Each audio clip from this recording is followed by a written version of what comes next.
Hello everyone, this is professor MH और आज के इस वीडियो में we will discuss lecture number 1 that is suitable for MCom part 1 semester 1 as per NEP 2020. Subject is advance financial accounting.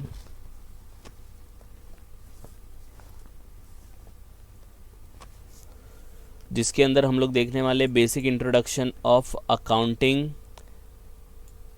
And statutory requirement of cooperative society. तो आपका एक subject है MCom part 1 semester 1 के अंदर advance financial accounting.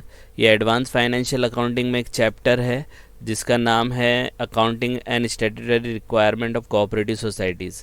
तो इसका पहले एक बेसिक इंट्रोडक्शन का ये लेक्चर है.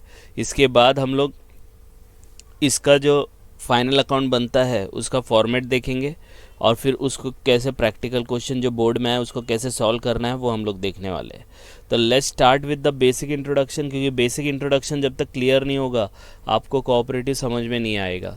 ठीक है, तो let's start with the basic introduction part. पहला दिया है कोऑपरेटिव सोसाइटी होती क्या है. तो cooperative society is voluntary association of people who come together to achieve the common economic, social and cultural गोल.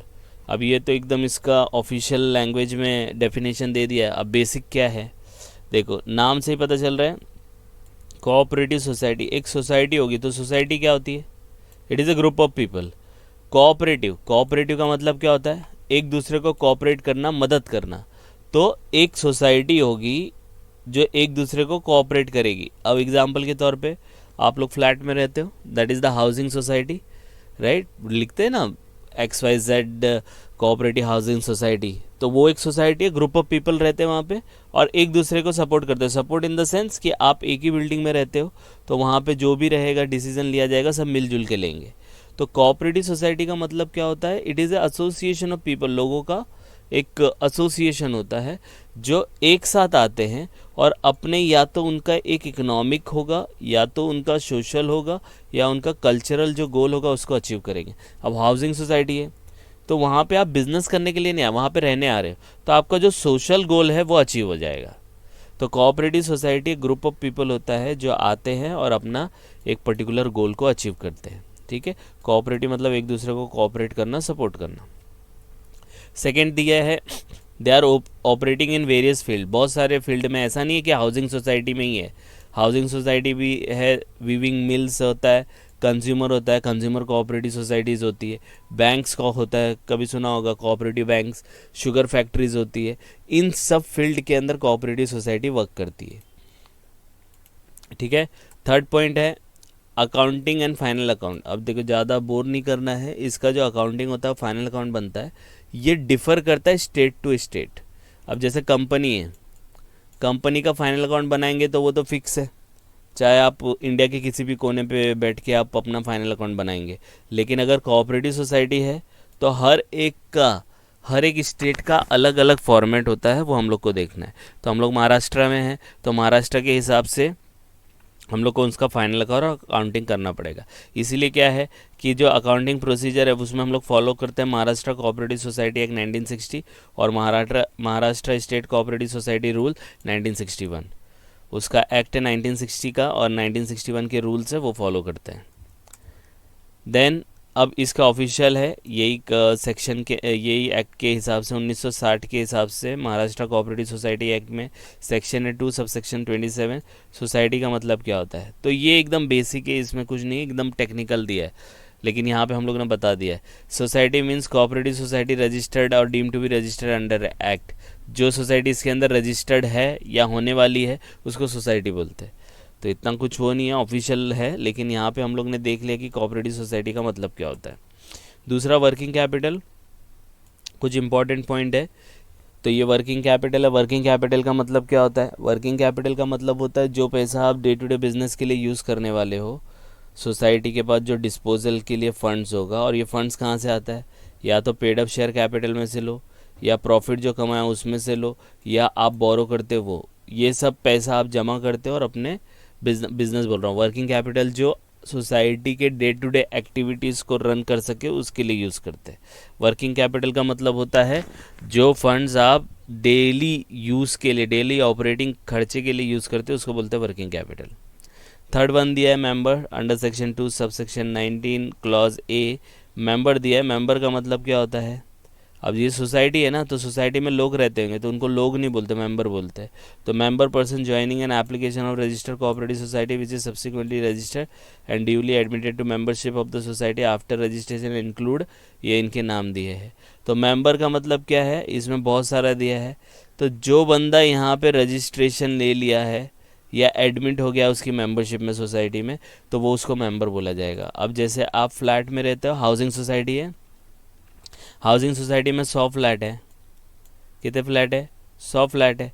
आप उसमें अभी तक कोई फ्लैट नहीं खरीदे, आपने एक फ़्लैट खरीद लिया, तो आप क्या बन गए, उनके मेंबर बन गए कि नहीं बन गए। या तो आपको एप्लीकेशन देना पड़ेगा या एडमिट होना पड़ेगा। तो एडमिट कब हो गए वो सोसाइटी में, जब आप फ्लैट खरीदोगे। तो मेंबर का मतलब कौन होता है कि जो बंदा उस सोसाइटी का पार्ट हो, उस सोसाइटी का रजिस्टर्ड मेंबर हो, उसको हम लोग मेंबर बोलते हैं। अब मेंबर में 3 टाइप के मेंबर होते हैं, एक होता है नॉमिनल मेंबर, एक होता है एसोसिएट मेंबर, एक होता है सिंपैथाइजर मेंबर। अब ये क्या क्या होता है, तो एसोसिएट मेंबर जो होता है हु होल्ड जॉइंटली और share of the society with others. Associate member जो होता है वो अपने साथ मतलब ज्वाइंट करके, कोई एक फ्लैट है तो उसमें 2 जन का है तो उसको बोलते हैं एसोसिएट मेंबर, ठीक है। दूसरा है नॉमिनल मेंबर, नॉमिनल मेंबर मतलब admitted to membership as such registration in accordance with the bylaw. तो नॉमिनल मेंबर जो उसके बाय लॉ के रूल्स के हिसाब से जो एडमिट हुआ है उस सोसाइटी के अंदर, उसको नॉमिनल मेंबर बोलते हैं। और लास्ट वन है सिंपैथाइजर मेंबर, मतलब एक्टिव मेंबर है। इसको ये क्या करता है, AIIMS and objective of the society. तो मतलब ये बंदा उस सोसाइटी की जो एम्स एंड ऑब्जेक्टिव के लिए वर्क करता है, उसको बोलते हैं सिंपैथाइजर मेंबर। तो ये 3 टाइप के मेंबर है, ये आपको पता होना चाहिए, क्योंकि एमकॉम पार्ट 1 सेमेस्टर 1 में आपका शॉर्ट नोट भी आता है। तो अगर आ गया members of the cooperative society तो आप ये भी लिख सकते हो, ठीक है। फिर कॉलेज में इंटरनल्स होते हैं तो उसके रिलेटेड अगर आया तो आप उसमें भी लिख सकते हो, ठीक है। सेकेंड पार्ट देख लेते हैं, मतलब ये पार्ट 1 ही है। पार्ट 1 में अब इसका दूसरा जो मीनिंग आया है वो आया बायलॉज। अब ये बायलॉज क्या होता है, तो बायलॉज का मतलब होता है रूल्स एंड रेगुलेशंस, ठीक है। ये इसका ऑफिशियल लैंग्वेज दिया है। Bylaws means bylaws registered under this act, जो रजिस्टर्ड हुए हैं और for timing in force include the registered amendment of such bylaw, और जो भी अमेंडमेंट होंगे। तो रूल्स एंड रेगुलेशन जो आपने सेट किया वो जो रजिस्टर्ड हो या जो अमेंडमेंट हो, उन सबको बायलॉज बोलते हैं। अब बायलॉज में क्या क्या आता है, matters of bylaws required by registrar. तो ये मैटर्स आते हैं, पहला सोसाइटी का नाम होना चाहिए उसके अंदर, एड्रेस होना चाहिए और उसकी कौन कौन सी ब्रांचेज है वो, ऑपरेशनल एरिया होना चाहिए कि कहाँ पे वो ऑपरेट करती है, ऑब्जेक्ट होना चाहिए उसका और पर्पस, किस पर्पस के लिए ये ऑब्जेक्ट के लिए ये सोसाइटी सेटअप की गई है।